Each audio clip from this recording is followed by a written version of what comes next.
नमस्कार। आज हम वैदिक ज्ञान के एक बहुत ही गहरे और प्राचीन कॉन्सेप्ट के बारे में बात करने वाले हैं। एक ऐसी फॉरबिडन फ्रीक्वेंसी जिसके बारे में कहा जाता है कि हमारे पूर्वज, हमारे ऋषि मुनि इसका इस्तेमाल अपनी असलियत, अपनी हकीकत को बदलने के लिए करते थे। चलिए इसे समझने की शुरुआत एक एहसास से करते हैं। कोई ऐसी चीज सोचिए जिसे दिल से बहुत शिद्दत से पाने की चाहत हो, और अब अपने शरीर के अंदर फैल रही उस ऊर्जा, उस विस्तार पर गौर कीजिए। और अब किसी डर या चिंता के बारे में सोचिए। महसूस कीजिए वो शरीर में होने वाली सिकुड़न, वो भारीपन। कहा जाता है कि बस ये छोटा सा फर्क, विस्तार और सिकुड़न का ये फर्क ही उस छिपी हुई शक्ति को अनलॉक करने की चाबी है। और यहीं पर वो असली समस्या सामने आती है जिसका सामना हम में से ज्यादातर लोग करते हैं। हम सब एक रिएक्टिव मोड में जी रहे हैं, मतलब हमारी अंदरूनी हालत बाहरी दुनिया के हिसाब से बदलती रहती है, और यही चीज हमें बार बार संघर्ष के एक ही चक्र में फंसाए रखती है। इस रिएक्टिव स्टेट के कुछ साफ साफ शारीरिक संकेत भी बताए गए हैं, जैसे पेट के ऊपरी हिस्से यानी सोलर प्लेक्सस में लगातार खिंचाव महसूस होना, या फिर सांसों का छोटा और उथला हो जाना। असल में ये एक सर्वाइवल मोड है जो हमारी क्रिएटिव पावर को, हमारी रचनात्मक शक्ति को ब्लॉक कर देता है। तो इसका हल क्या है?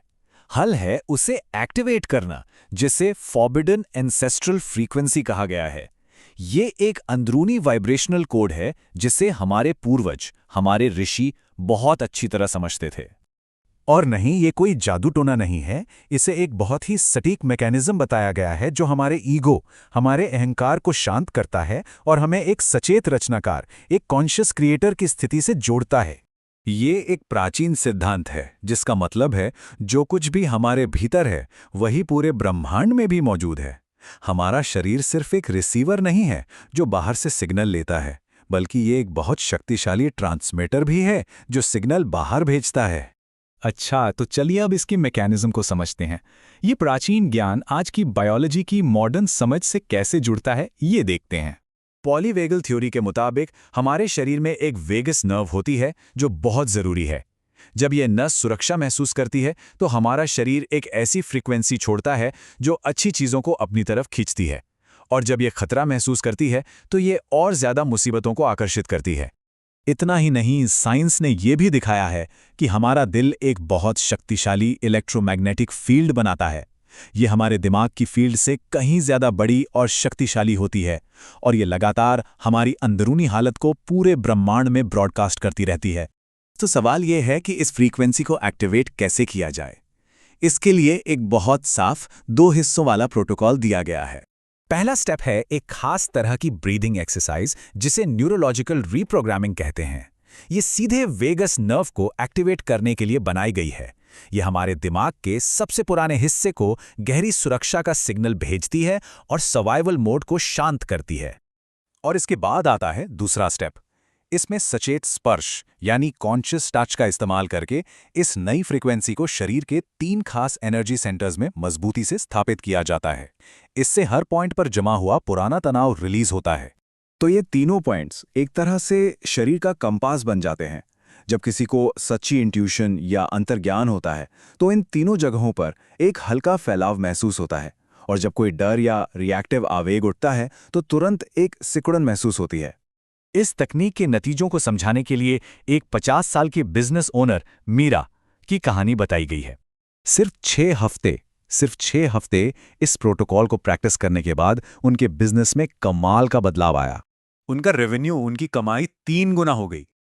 और सबसे मजेदार बात यह है कि यह सब तब हुआ जब वो पहले से सिर्फ 1/3 घंटे काम कर रही थीं। मीरा की कहानी के अलावा ये भी बताया गया है कि जब ये फ्रीक्वेंसी किसी की डिफ़ॉल्ट स्टेट बन जाती है तो और भी कई साफ संकेत मिलने लगते हैं, जैसे सार्थक संयोग, जिन्हें सिंक्रोनिसिटी कहते हैं, वो अचानक बहुत बढ़ जाते हैं। और अब आता है आखिरी और सबसे ज़रूरी हिस्सा, मास्टरी। मतलब रोज़मर्रा की ज़िंदगी के दबाव के बीच इस स्टेट को बनाए रखना सीखना, जो हमें बार बार वापस पुराने रिएक्टिव मोड में खींचने की कोशिश करता है। इसके लिए 2 शील्ड यानी कि 2 ढाल की तरह काम करने वाले प्रोटोकॉल बताए गए हैं। एक है बाहरी जानकारी को फिल्टर करने के लिए, और दूसरा है हमारे अंदर उठने वाली कमी या जल्दबाजी की भावनाओं से निपटने के लिए। और ये मंत्र सिर्फ मन को शांत करने के लिए नहीं है, इसे एक तरह की न्यूरल रीप्रोग्रामिंग बताया गया है, जो हमारे अंदर की बनावटी जल्दबाजी को खत्म करके ब्रह्मांड की टाइमिंग पर भरोसा करना सिखाती है। जैसा कि वेदों में कहा गया है, कोई इंसान ब्रह्मांड को बदलने की कोशिश करने वाली एक अलग इकाई नहीं है, बल्कि वो खुद ब्रह्मांड है, जो खुद को अनुभव कर रहा है और खुद को ही फिर से व्यवस्थित कर रहा है। तो आखिर में बात इस एक सवाल पर आकर रुक जाती है, अगर हमारी भीतरी अवस्था ही हमारी बाहरी दुनिया को बनाती है, तो आज कौन सी हकीकत बनाने का चुनाव किया जाए?